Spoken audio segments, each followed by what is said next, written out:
మొరార్జీ దేశాయి 1896 ఫిబ్రవరి 29, 1995 April 10 భారత స్వాతంత్ర్య సమరయోధుడు, జనతా పార్టీ నాయకుడు. అతను 1977 మార్చి 24 నుండి 1979 జూలై 26 వరకు భారతదేశ 4వ ప్రధానిగా తన సేవలనందించాడు. అతను దేశంలో తొలి కాంగ్రెసేతర ప్రభుత్వాన్ని ఏర్పరచాడు. అతను భారతదేశం, పాకిస్తాన్ దేశాల అత్యున్నత పౌర పురస్కారాలైన భారతరత్న, నిషాన్-ఏ-పాకిస్తాన్లను పొందిన ఏకైక భారతీయుడు. తన సుదీర్ఘ రాజకీయ ప్రస్థానంలో ప్రభుత్వంలో అనేక కీలక పదవులను చేపట్టాడు. వాటిలో బొంబాయి రాష్ట్ర ముఖ్యమంత్రి, భారత హోంమంత్రి, ఆర్థిక మంత్రి పదవులతో పాటు భారతదేశ 2వ ఉప ప్రధాని పదవిని చేపట్టాడు. అంతర్జాతీయంగా దేశాయి తన శాంతి ఉద్యమం ద్వారా కీర్తి సంపాదించాడు. అతను దక్షిణ ఆసియాలో ప్రత్యర్థి దేశాలైన పాకిస్తాన్, భారతదేశం మధ్య శాంతిని ప్రారంభించడానికి అనేక ప్రయత్నాలు చేశాడు. 1974 మే 18న రాజస్థాన్లోని పోఖ్రాన్లో జరిగిన మొదటి అణుపరీక్ష తరువాత అతను చైనా, పాకిస్తాన్లతో స్నేహపూర్వక సంబంధాలను పునరుద్ధరించడానికి సహాయం చేశాడు. 1971లో జరిగిన భారత్, పాకిస్తాన్ల మధ్య జరిగిన యుద్ధం వంటి అంశాలలో సాయుధ పోరాటం నివారించడానికి కృషి చేశాడు. మరోవైపు భారతదేశపు నిఘా వ్యవస్థ ను దెబ్బతీసి పాకిస్తాన్లో భారత నిఘా లేకుండా చేసిన వ్యక్తిగా అతనిపై పలు విమర్శలు ఉన్నాయి. జననం మార్చు మొరార్జీ దేశాయ్ బొంబాయి రాజ్యంలో, ప్రస్తుత గుజరాత్, బ్లస్టర్ జిల్లాకు చెందిన బడేలీ గ్రామంలో 1896 ఫిబ్రవరి 29న బ్రాహ్మణ కుటుంబంలో జన్మించాడు. అతని తండ్రి ఉపాధ్యాయుడు. పాఠశాల విద్య మార్చు. అతను ప్రాథమిక విద్యను సౌరాష్ట్రకు చెందిన సవరకుండ్లలోని కుండ్ల పాఠశాలలో, ప్రస్తుతం జె.వి. మోదీ పాఠశాల చదివాడు. తరువాత వాల్సాద్లోని భాయ్ అవా భాయ్ ఉన్నత పాఠశాలలో చదివాడు. ముంబైలోని విల్సన్ కళాశాలలో గ్రాడ్యుయేషన్ చేసిన తరువాత అతను గుజరాత్లో సివిల్ సర్వీసులో చేరాడు. 1927 నుండి 28 గోధ్రాలో జరిగిన అల్లర్ల సమయంలో హిందువులపై మెతక వైఖరి అవలంబించాననే అపరాధ భావంతో 1930 మేన అతను గోధ్రా డిప్యూటీ కలెక్టరు ఉద్యోగానికి రాజీనామా చేశాడు. స్వాతంత్ర్య సమరయోధుడు మార్చు. అతను మహాత్మాగాంధీ ఆధ్వర్యంలో జరిగిన భారత స్వాతంత్ర్యోద్యమంలో చేరాడు. భారతదేశంలో బ్రిటిష్ పాలనకు వ్యతిరేకంగా జరిగిన శాసనోల్లంఘన ఉద్యమంలో పాల్గొన్నాడు.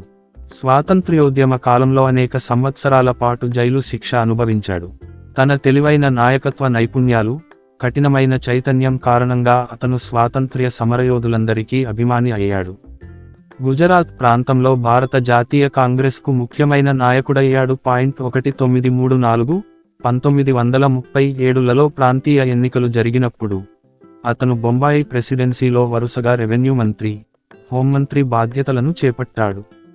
భారతదేశానికి స్వాతంత్ర్యం రాకముందు అతను బొంబాయి సంస్థానానికి హోంమంత్రి అయ్యాడు. 1952లో బొంబాయి రాష్ట్రానికి ముఖ్యమంత్రిగా ఎన్నుకోబడ్డాడు.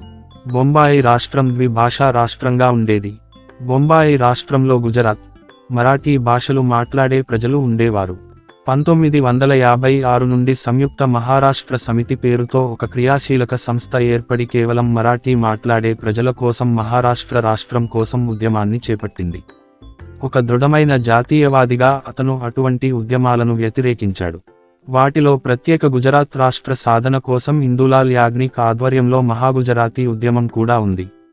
వివిధ భాషా, సాంస్కృతిక, మతపరమైన నేపథ్యాలతో అనేక తరాలుగా దీర్ఘకాలం స్థిరపడిన పౌరులు ఉన్నందున దేశాయి ముంబై మహానగరాన్ని కేంద్రపాలిత ప్రాంతం లేదా సార్వజనీన స్వభావం గల ప్రత్యేక అభివృద్ధి ప్రాంతంగా మార్చాలని ప్రతిపాదించాడు.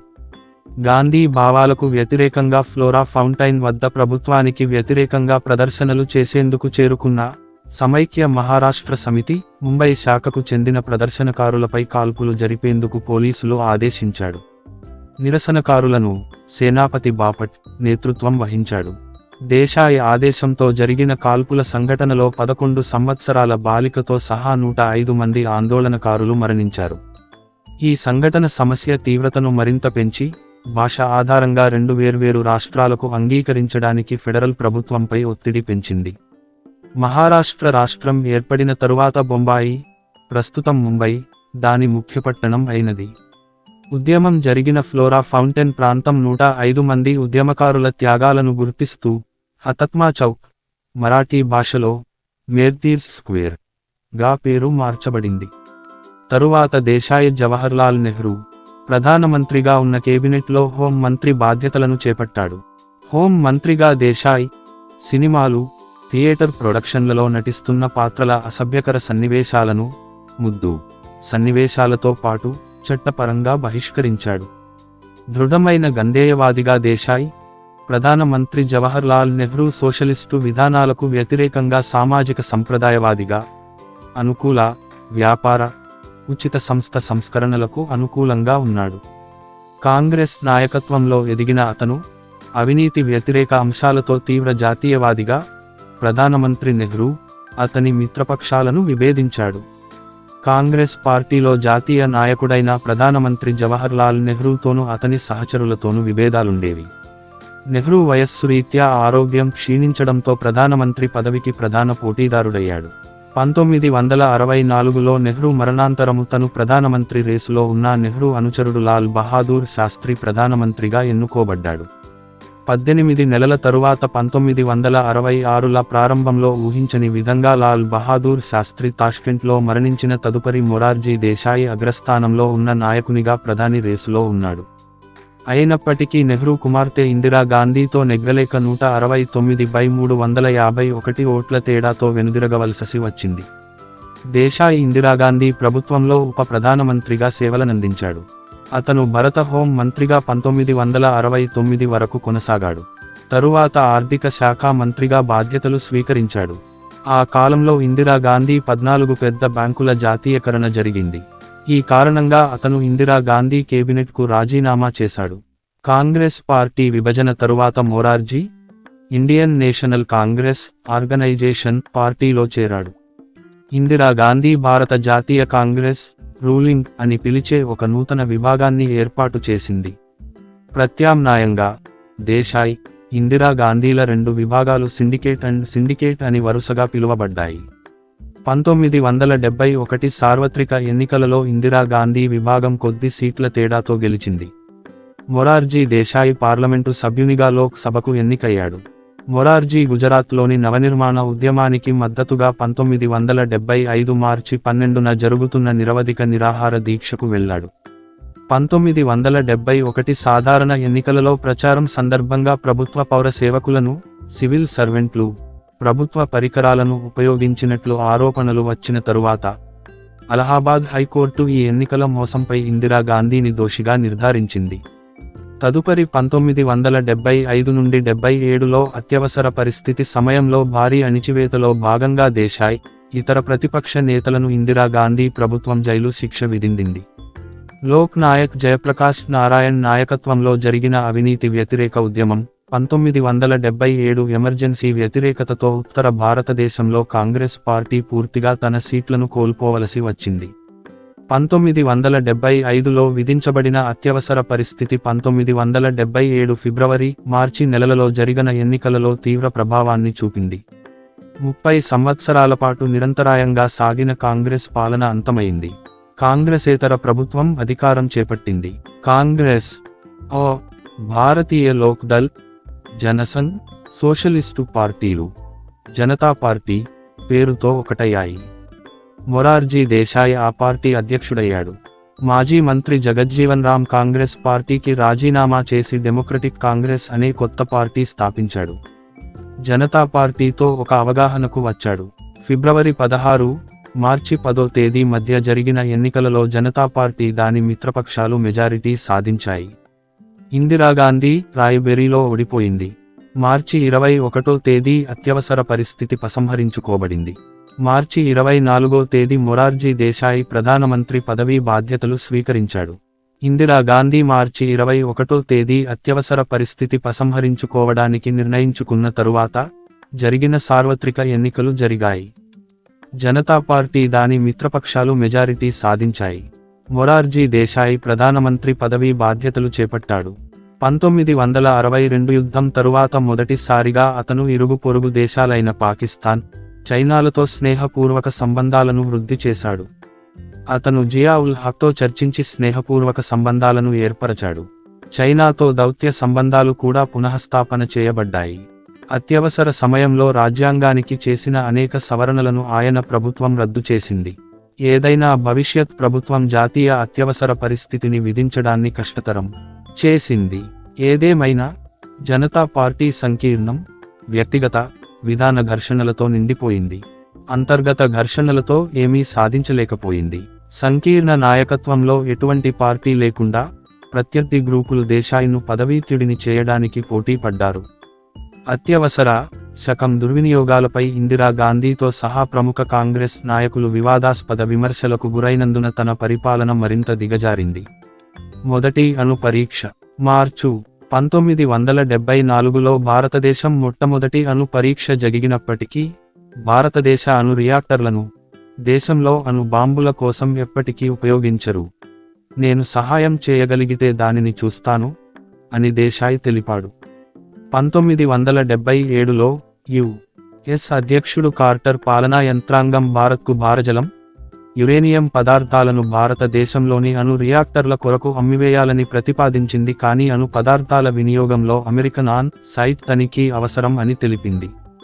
దీనిని దేశాయ్ వ్యతిరేకించాడు. 1974లో ఆశ్చర్యకర అణు పరీక్ష నిర్వహించిన అనంతరం ప్రధాన అణు శక్తులు లక్ష్యంగా చేసుకున్న తరువాత దేశీయంగా అతను భారతీయ అణు కార్యక్రమంలో కీలక పాత్ర పోషించాడు.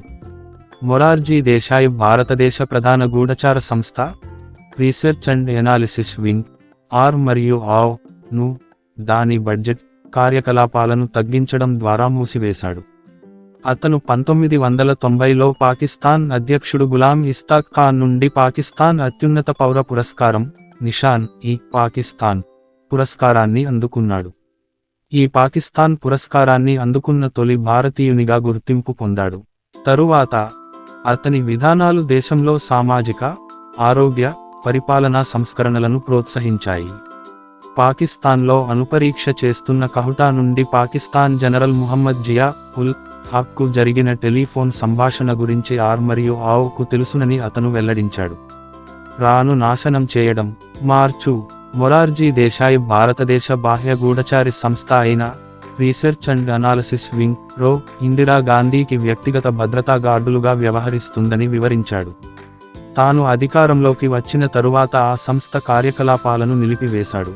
ఆ సంస్థకు నిధులు, కార్యకలాపాలు ఇవ్వకుండా చేసి దాని ప్రాభవాన్ని తగ్గించాడు. పాకిస్తాన్ తొలి అణుకేంద్రం కహూటాలో ఉందని 1977లో ఏజెంట్లు విజయవంతంగా కనుగొని సమాచారాన్ని భారతదేశానికి చేరవేసినప్పుడు ఒక ఏజెంటు తన వద్ద ఉన్న కహూటా అణుకేంద్రపు ప్లాన్ పటాన్ని ఇవ్వాలంటే $10,000 కావాలని డిమాండ్ చేశాడు. ఈ డిమాండ్ అప్పటి ప్రధాని మొరార్జీ దేశాయ్కి విన్నవించగా దాన్ని తిరస్కరించడమే కాక ఆ రహస్య సమాచారాన్ని, అది తమకు తెలుసన్న సంగతిని స్వయంగా పాకిస్తాన్ అధ్యక్షుడు జనరల్ జియా ఉల్ హక్కి ఫోన్ చేసి చెప్పాడు. దాంతో ఏజెంటును పాకిస్తాన్లో కనిపెట్టి చంపారు.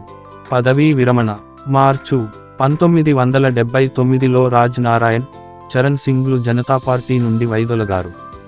దేశాయ్ ప్రధానమంత్రి పదవికి రాజీనామా చేసి రాజకీయాల నుండి పదవీ విరమణ పొందాలని ఒత్తిడి తెచ్చారు. జనతా పార్టీ సభ్యుడు ఏకకాలంలో ప్రత్యామ్నాయ సామాజిక లేదా రాజకీయ సంస్థ సభ్యుడిగా ఉండరాదు అని రాజ్ నారాయణ్, చరణ్ సింగ్, వామపక్ష నాయకులైన మధు లిమాయే, కృష్ణకాంత్, జార్జి ఫెర్నాండెజ్లు డిమాండ్ చేయడం వలన కూలిపోయింది. ద్వంద్వ సభ్యత్వం పై దాడికి జనసంఘ్ పార్టీ సభ్యులైన జనతా పార్టీ సభ్యులు ప్రత్యేకంగా దర్శకత్వం వహించారు. వారు జనసంఘ్ సైద్ధాంతిక మాతృసంఘమైన రాష్ట్రీయ స్వయంసేవక్ సంఘ్ సభ్యులయ్యారు. సంఘ సేవ మార్చు మొరార్జీ దేశాయ్ గాంధేయవాది, సంఘసేవకుడు, సంఘ సంస్కర్త. అతను గుజరాత్ విద్యాపీఠ్కు ఛాన్సలర్గా ఉన్నాడు. అతను ప్రధానమంత్రిగా ఉన్న కాలంలో కూడా ఈ విద్యాపీఠ్ను అక్టోబరు మాసంలో సందర్శించాడు. అతను సాధారణ జీవితం గడిపాడు. ప్రధానమంత్రి కార్యాలయంలో ఉన్నప్పుడు కూడా పోస్ట్ కార్డులను తానే వ్రాసేవాడు. ఖైరా జిల్లాలో రైతులతో సమావేశాలను నిర్వహించడానికి సర్దార్ పటేల్ అతనిని నియమించాడు. ఇవి చివరకు అమూల్ కోఆపరేటివ్ ఉద్యమం స్థాపనకు దోహదపడ్డాయి. వ్యక్తిగత జీవితం కుటుంబం మార్చు మొరార్జీ దేశాయ్ 1911లో తన 15వ ఏట గుజ్రాబెన్ను వివాహమాడాడు. గుజరాన్ ఆమె భర్త ప్రధానమంత్రి కావాలని చూసింది కానీ అంతకు పూర్వమే మరణించింది. వారికి కాంతి దేశాయ్ అనే కుమారుడు ఉన్నాడు. జగదీప్, భరత్ దేశాయ్ అనబడే మనుమలు ఉన్నారు. జగదీష్ దేశాయ్ కుమారుడు మధుకేశ్వర్ దేశాయ్. పై తన తాత వారసత్వం పునరుద్ధరించే బాధ్యత పడింది. మధుకేశ్వర దేశాయి ప్రస్తుతం భారతీయ జనతా యువమోర్చాకు ఉపాధ్యక్షునిగా ఉన్నాడు. భరత్ దేశాయి కుమారుడు విశాల్ దేశాయ్ రచయిత, సినిమా నిర్మాత, మూత్ర చికిత్స న్యాయవాది. మార్చు 1978లో మూత్ర చికిత్స దీర్ఘకాలిక అభ్యాసకుడైన దేశాయి డేమ్రాథర్తో 60 మినిట్స్ కార్యక్రమంలో మాట్లాడుతూ మూత్రం త్రాగడం వలన కలిగే ప్రయోజనాలను వివరించాడు. వైద్య చికిత్స పొందలేని లక్షల మంది భారతీయులకు మూత్ర చికిత్స అనేది పరిపూర్ణ వైద్య పరిష్కారం అని దేశాయి పేర్కొన్నాడు. మూత్రం తాగడం ద్వారా అతను తన దీర్ఘాయువుని అందుకున్నాడని తెలిపాడు. అతను దీనిని జీవజలము అని పిలిచాడు. మరణం. మార్చు మొరార్జీ దేశాయ్ జనతా పార్టీకి 1980 సార్వత్రిక ఎన్నికలలో సీనియర్ రాజకీయ నాయకుడిగా ప్రచారం చేశాడు, కానీ ఎన్నికలో పోటీ చేయలేదు. పదవీ విరమణ తరువాత అతను ముంబైలో నివసించి తన 99వ ఏట 1995 ఏప్రిల్ 10న మరణించాడు. అత్యధిక కాలం జీవించిన భారత ప్రధానిగా గుర్తింపు పొందాడు.